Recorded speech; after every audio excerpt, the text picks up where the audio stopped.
ಅಂಧಕಾರ ಬಡದಾಡಿವಾಗಿರುವ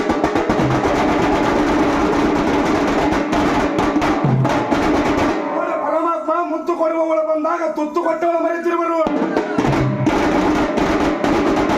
ಪರಮಾತ್ಮ ಈಗ ತಾನೇ ಮದುವೆಯಾಗಿರುವ ಓರ್ವ ಪುರುಷನು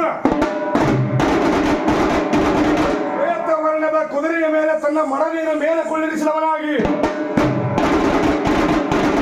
ಕುದುರೆಯ ಲಗಾಮನ್ನು ತಾ ಹಿಡಿದು ಮುಂದೆ ಸಾಗುತ್ತಿರುವನು.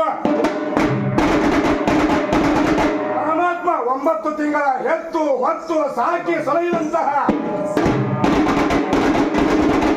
ತಾಯಿಯನ್ನ ಮಧ್ಯಾಹ್ನದ ಬಿಸಿಲು ನಡೆಸಿಕೊಳ್ಳುತ್ತಾ ಬರುತ್ತಿರುವರು.